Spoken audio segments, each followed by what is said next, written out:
by Riverside.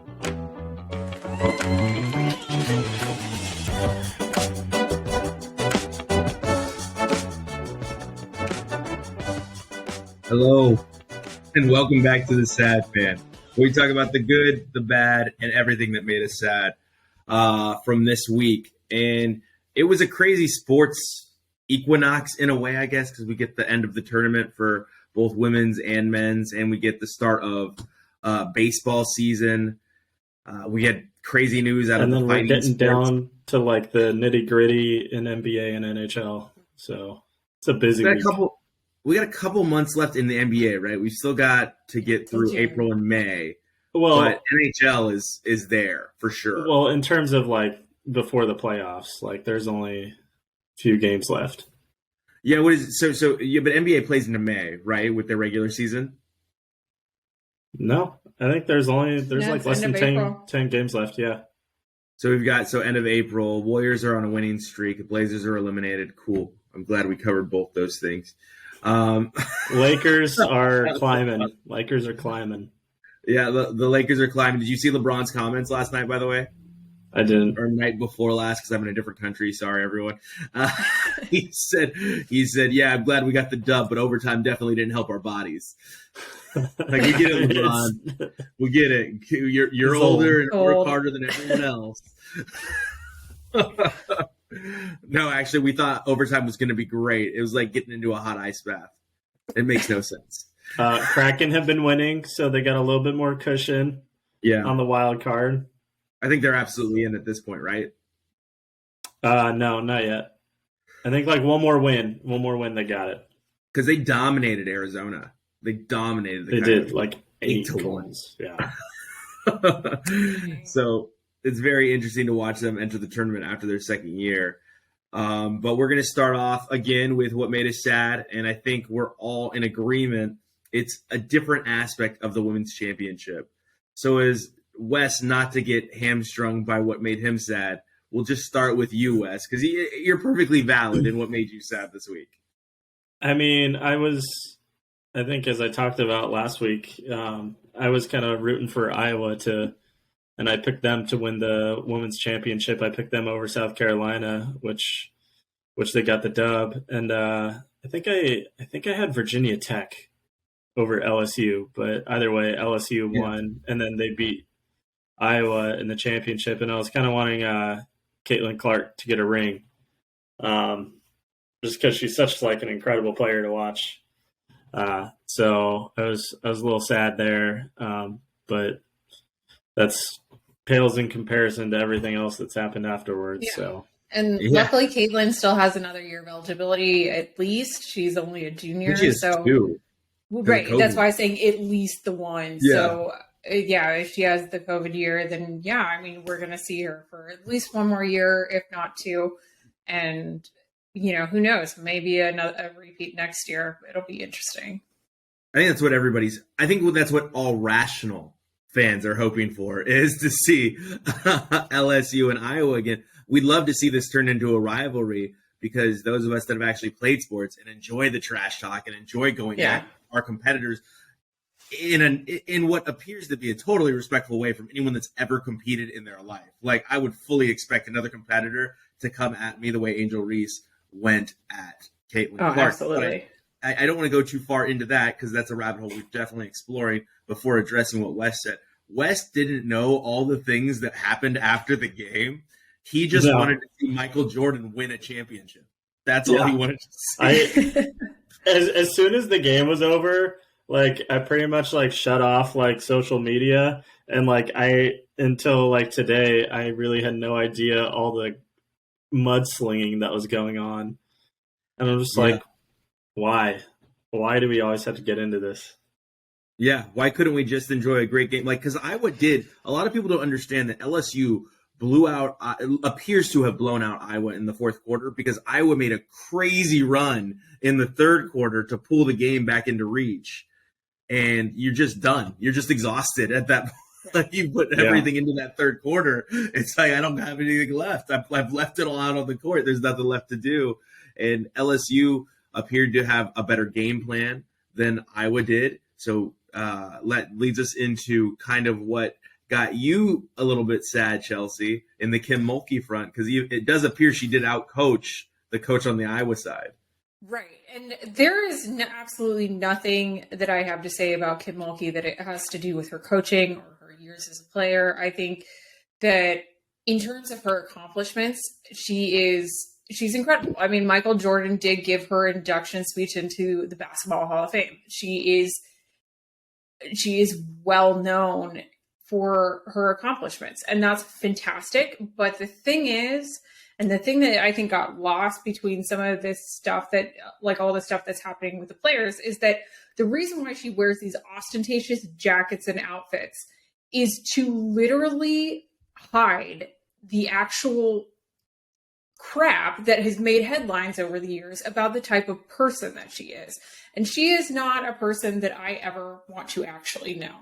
She is a COVID denier. She made Brittany Griner stay in the closet while at Baylor because she thought it would be a bad look for Baylor to accept, gay people on teams being openly out, that parents wouldn't want to send their children to that school.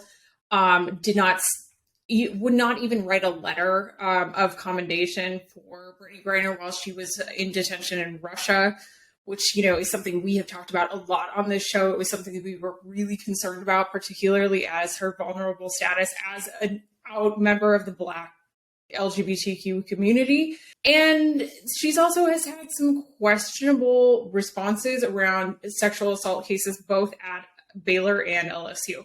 She's just not a good person. And so to see her celebrated in the way she was, without any nuance, without any discussion of the multiple scandals she's been embroiled in, and just focusing on her fashion, like, that is such a cliche thing to do when dealing with women's sports. It's never really about anything other than all these sideshows, whether it's the fashion, whether it's the trash talk that just happens to come from a young Black girl to a white girl, and that's what everyone's focusing on, or, any of the other crap about, just, it doesn't have to, everything we have talked about in regards to the women's championship doesn't have to actually do with how they played on the court. Yeah. And I'm so tired of it. And there's so many old dusty white men who have just thrown their opinions out into, the public sphere, and attacking opinions too. They weren't like soft opinions. It was, I'm going to go right at this person, and we'll give direct quotes here in a bit. Yeah, exactly. And I'm someone who played water polo. Like, I've had my nose broken before in games because, the trash talk escalated to a level where I just got the bow straight to the nose.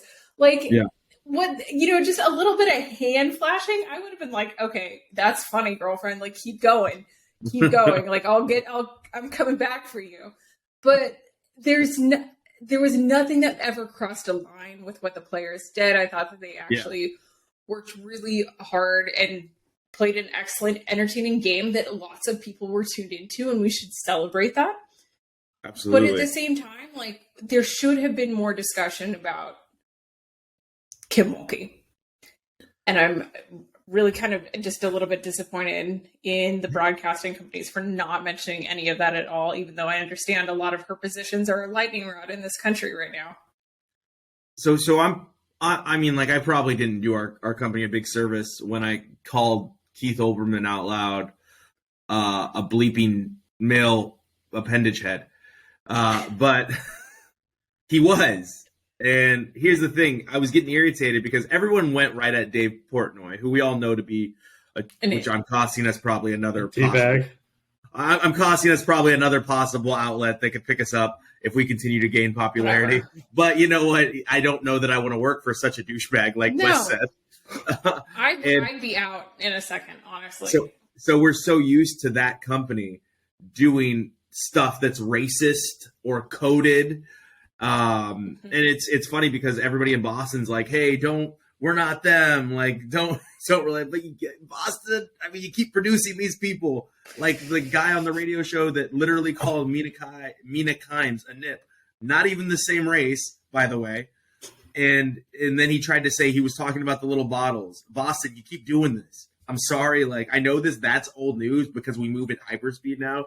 But Boston, you keep doing this. You keep saying some racist stuff and being like, we didn't mean to be racist. At some point, you're the boy who cried wolf, and you kind of meant to be racist. So with Dave Portnoy, we're used to it. With Keith Olbermann, when he said that she was a bleeping idiot, or what a bleeping idiot, pardon me, was his direct quote. I was so mad because he's such a respected journalist, and he's been a pillar of human rights for a long time, and for him to have such a blind spot here where he doesn't realize what he just did, it is, yes, Chelsea, as you said, it screams old white guy. Absolutely. Because it screams out of touch, but also to see everyone go in on Dave Portnoy and then Keith Olbermann and be like, oh, no, Keith, why? No, go right at him. Like, what he did was dumb, and I'm sorry. I know I was causing a stir when I was calling them kids, so we'll call them college kids. College kids, 19, 20 years old, and you call one, because Angel Reese is a sophomore, who's probably worked her whole life against people like Keith Olbermann that are saying things like this to her whole life because she's too black for them to be able to appreciate her and her greatness. I thought she demonstrated class, by the way, in her press conference, saying that she was doing this for all the women that look like her, for all the little girls that do get this inflammatory language hurled at them and do get called names when they're celebrating, doing the same thing as the young white players or young white girls are doing, which is exactly this case. She just did exactly what Caitlin Clark was doing to Louisville, literally the game before. Yep. And you have a lot of people trying to defend an indefensible attack on what was a great game, and who happens to be Angel Reese in her own right should feel overlooked. She did amazing things this year. She didn't make the all NCAA team. She didn't make the all NCAA second team. She wasn't looked at as one of the great players in this year's tournament, even though she was. So hell yeah, I'm going right at the queen if I know myself to be a great player as well. Why not? It's like you said, Chelsea, competition. And we need to stop turning, like Wes said, what was a great game into what didn't need to be a race war, and then saying, well, we don't know why it's a race war, white people. Yes, you do. White people, you started it. Because you couldn't just celebrate the LSU team for being great because they were too black for you. And that's ridiculous. I mean, I have nothing to add there. You've really summed up a lot of the issues with it. And while, I don't think we should be canceling everyone. Go ahead and cancel Dave Portnoy because this is not his first rodeo, and he's done this way too many times. Like, yeah, absolutely. If I come in with a garbage take and all of a sudden I get just, tons of people telling me I'm an idiot, I take that moment and be like, you know what? I really did. I screwed up. I stepped in it. Turn it around. Yeah. And that's what Keith Olbermann should be doing. And he did. You're right. I want to be fair to Keith Olbermann. Okay. He actually did release a statement apologizing, stating he was misinformed, which is just the most annoying go-to that they always do. Like, they always... that just reads to me like not completely disingenuous. Like, it's PR 101. I was misinformed. Whatever. Well, he said he didn't realize that like Caitlin had done it like the game before or whatever, and so but I mean, like, I didn't either. I didn't either. I didn't know Caitlin was doing the John Cena "You Can't See Me" earlier in the tournament. So are we really surprised that a great player trash talks? Well, no. I'm just saying, like, I like that's not something I really pay attention to. Is like what gestures people are making on the court. No, hold on. Like, let's be really, like, this is really why, clear like, here. No, hold on. This game's so much better before today. Even if Caitlin Clark did not do this in the game before, it should still totally be fine for in the last minute of the game for Angel Reese to be like, "Ha, I got mine." Like, we're gonna enjoy it. Yeah, we're counting down the seconds now. Like, I'm gonna celebrate. Let her have it. Let her have it. Yeah. Because no one was calling Caitlin out for doing that the first time. Yeah. So if it was her first time, like being like, "Hey," and it wasn't like a mirroring of an action a player did before. Like, it should have just been nothing. This should have been such a nothing burger completely. And stupid people just had to get in and start talking about it. I want to touch that there. This is when I stay off of social media. Let's key in on the apology. He never apologized for the verbiage that he used. That was what bothered me, was you called a college kid who is celebrating in probably the best moment of her life. Someone who is looked at and respected in your community, decided to use the verbiage. What a bleeping idiot. Apologize for that, for the way you said it to a college kid that's just celebrating, that's exuberant, that you're just envious of her youth, okay? And you're envious that you could never be as cool as Angel Reese is right now. Yeah. But yeah, so I'm sorry, Wes, we ruined the championship game for you with all of this. Thanks. But it was immediate. Like when I woke up and I got on to see what's going on, what the feedback is, it was just immediately kind of like you felt today. I was like, man, really? This is the storyline? Not LSU crushing it and being totally underrated throughout the tournament and no one expecting them to win, and then going out there and getting it done in every single game. It was wild, including, like Wes said, going out there and getting it done against Michael Jordan. You said something, Chelsea, and I said I wanted to readdress it, and I just, because I'm stuck on that verbiage that Overman didn't apologize for, I totally lost my train of thought. That's so okay. I apologize. Anyway, let's move on to the men's tournament and the seeding. Wes, talk to me about how irritated you were with UConn seeding, with Miami seeding, with the UCLA seeding. So UConn was criminally underrated. So they were number 1 ranked in Ken Palm's rankings, which is like consistently like touted as like some of like the most, I think, like accurate. Like when it comes down to it at the end of the year, I think there's like the overall like offense and defense of like the teams who have won it has always been like within like this like certain group of teams. And UConn, the entire team or the entire season, they had been like top 10. They had one bad stretch in January over a couple weeks where they like lost like 5 out of 6 games. They just like played like trash. But other than that, they lost like 2 games out of the rest of the season, and they should have been a top 2 seed. Instead, they were a number 4 seed. I mean, UCLA should have been a 1 seed. Houston should not have been a 1 seed. I think we can all agree on that. But yeah, it's terrible seeding. And again, this is just another example of what happens when you have a bunch of old dudes picking out that aren't actually watching all the games. They're just picking your seeding. Yeah, just looking at the names. Yeah, I mean, it's just like the college football playoff. You know, it's Yeah, the tournament picking selection process is really, really odd, and I've seen some articles on it. I haven't read about it in a while, but it is really bizarre, guys. Like, if you ever want to go down a rabbit hole to figure out like how these are actually how the seeding works, it's strange. It's right up there with, as you said, the college football playoffs. Yeah, but different polls, different rankings, different measurements, taking different weights. It's so stupid. Yeah, I was a little disappointed with the final though, because it wasn't very particularly close at all. And a little. Yeah, okay, more than a little. It wasn't particularly close at all. And the San Diego State game, the San Diego State FAU game, that was insane. I was watching on my phone. And like I was like kind of half paying attention, and then they just like hit the game winner out of nowhere. I was like, "Did you feel crap. bad for FAU?" I felt bad for FAU in that moment. I did, but I was like, "Hey, you're a 9 seed or an 8 seed, whatever they were," and I was like, "You made it this far. Like, that's crazy.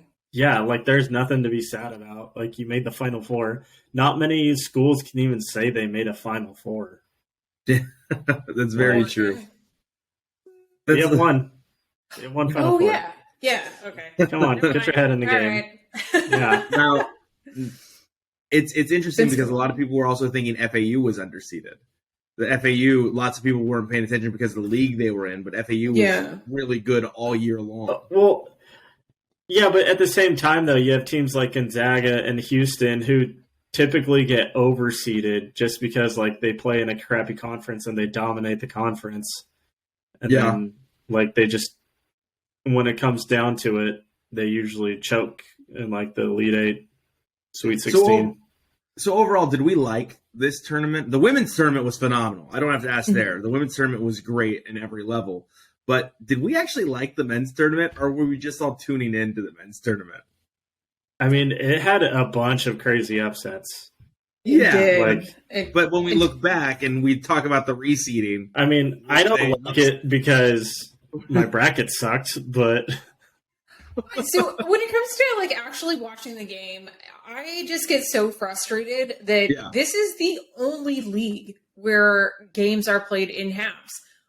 Women's college basketball doesn't do it.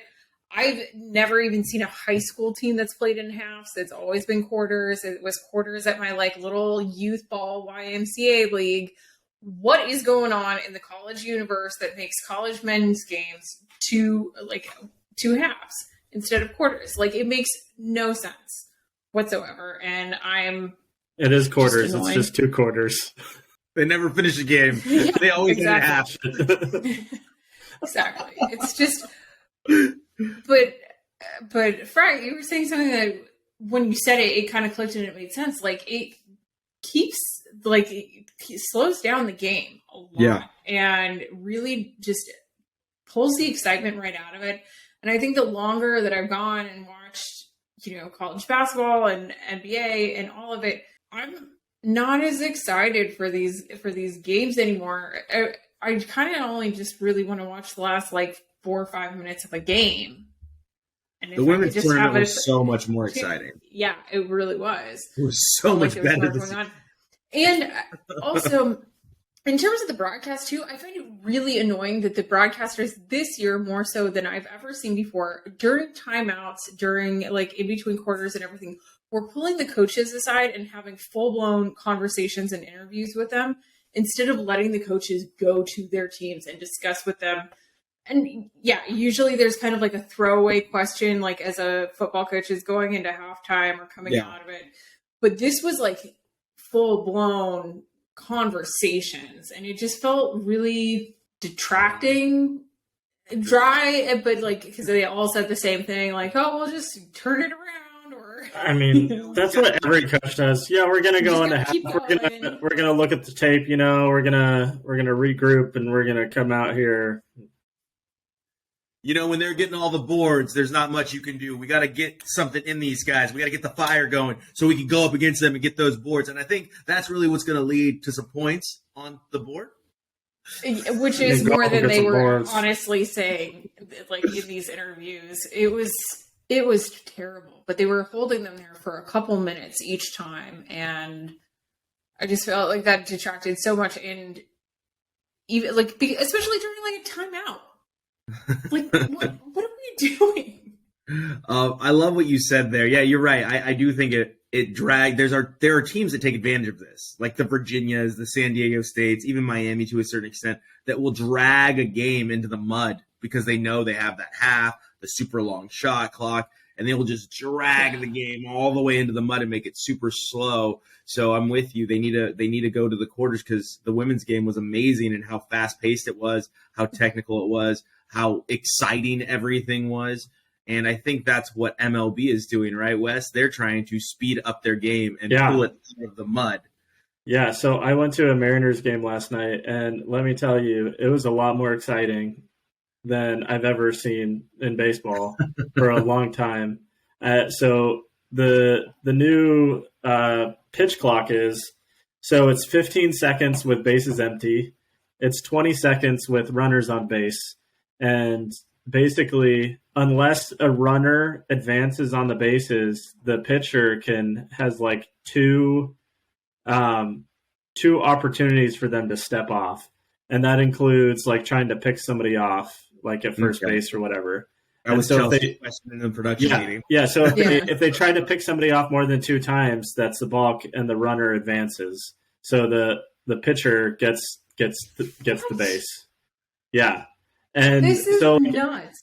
The runner, so if they step off or whatever, because they for whatever reason they step off, they need a second. That's 1. And then if they throw it to first or something to pick somebody off, that's 2. If they do it again, the runner gets a base, unless the runner or whatever, unless someone steals a base or the the batter advances, and then it kind of resets that like two. Okay, so they get these 2 chances per each batter. Essentially. Okay. I was kind of wondering how that worked. This is crazy because I did not know that this was happening at all. I have been like, after the Astros won because I hate the trash Astros. But we all do. Yeah, this is nuts. And I feel like this is such a change to the game that I'm really surprised I haven't seen anything about it, because pitchers are like the most weird. They've got to be one of the weirdest position players of any of the major sports, because they're so in their heads and they've got like their own like little rituals, and I don't know what they're doing, what they're thinking, but yeah, the superstitions, it's just so strange. And so to say that like this is being completely eliminated, is the pace of the game faster? Yeah, absolutely. Yeah, I mean, I would assume, yeah. Like it's shaving time off by like 20 minutes a game. And it's like, if you're like, normally when you're at the ballpark, you're just like sitting, you're BSing with your friends, you get up, you grab a beer, you grab a hot dog, whatever, and you really don't miss much. Like now, like, I mean, if you look away or something like that after a pitch, like the chances are you're going to miss the next pitch, because it's going to happen within like 10, 15 seconds.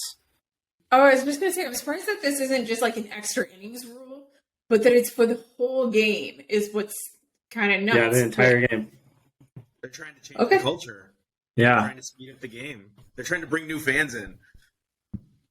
Yeah, they're trying to compete with NFL and NBA now. You know what the average age demographic is for the MLB fan? It's very old. Yeah, it's like between 45 and 55. Yeah.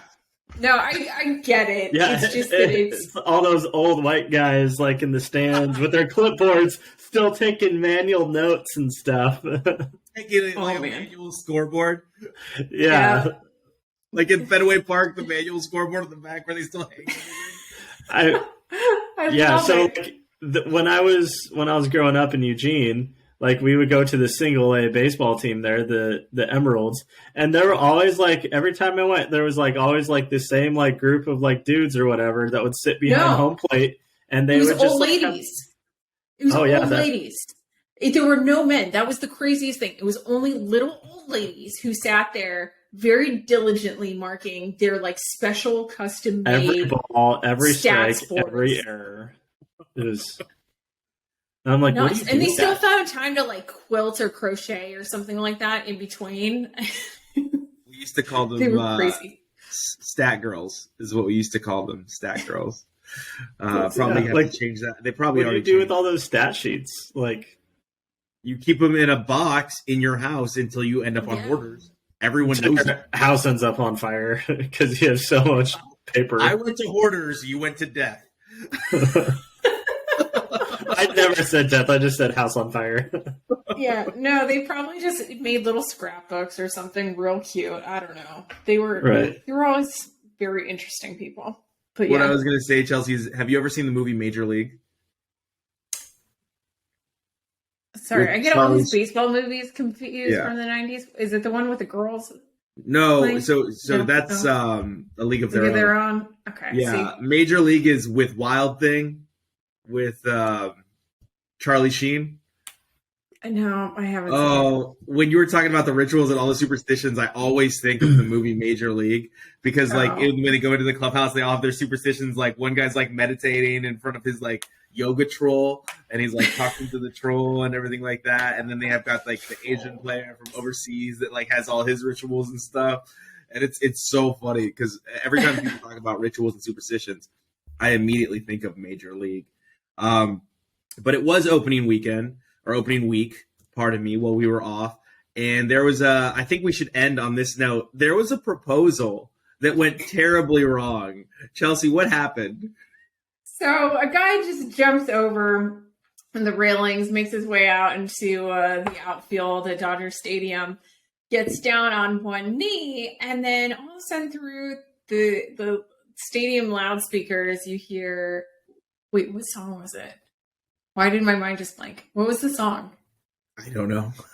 I wasn't paying attention to the song. I'm so sorry. There was a very funny song in the background. It wasn't Bad Boys, but it was something along those lines. But all of a sudden, like, a couple security guards just come trucking out the sides of the field and just like take the guy down with the cleanest non-NFL tackle I have ever seen in my life. Like, they just brought him straight down. I think the ring was lost. They couldn't find it. Like, but we still just don't, at least I didn't see, because I'm off Twitter these days because it's just a cesspool, as we discussed earlier. But I didn't see that what happened. I never heard about the girl, whether she said yes or no. I didn't hear about. That was my retweet. The guy was arrested. That was my quote tweet. I was like, well, what'd she say? Yeah. I haven't heard. So now I'm just kind of like, was this guy just a fool trying to get some like fame, internet viral moment or something like that, and there was no girl up there? Because that's where my like crazy little conspiracy mind was going. I'm like, there probably wasn't a girl up there. He was just like with an empty box. Proposing to like some random like section of the stands. Was it Euro Trip? The girls never came, man. The girls never came. That's Chelsea right now, where she's like, where was the girl? The girl never came. The girls never came. They never show like a girl being like, oh my god, no, nothing. Like, if anything, it's just they showed a bunch of people in the crowd really confused and looking around. Yeah, like, is this everyone's like pointing fingers? Yeah, I think that this was like some guy trying to go viral. Like, that's all it was. I don't think it was an actual is this proposal. part of the show, or? Well, that's it for our show. No one's going to get speared here. No one's going to drop to one knee that I know of. So you're next. We will pick up the WWE UFC merger next week. We will definitely talk about it. I know it's something that Wes has a lot of information on. So, and it's something we've gotten into in the past with Wes and I, as far as WWE going to Dubai. So we're going to talk about what this means, and is it just another release for, I'm sorry to say it's the theme of this episode, old white guys that do terrible things to go and hide and run their businesses. Thank you all for being a part of the show. I know this was a bit heavy of an episode, but I think these are heavy topics that need to be talked about, and they shouldn't just make us sad. They should make our fans sad. So thank you to all you sad fans for continuing to listen. Thank you for understanding why these issues are so important to talk about. You can reach us at TheSadFan TheSadFan12 on Twitter, and you can find us at the SadFan Podcast Network on YouTube. Thank you.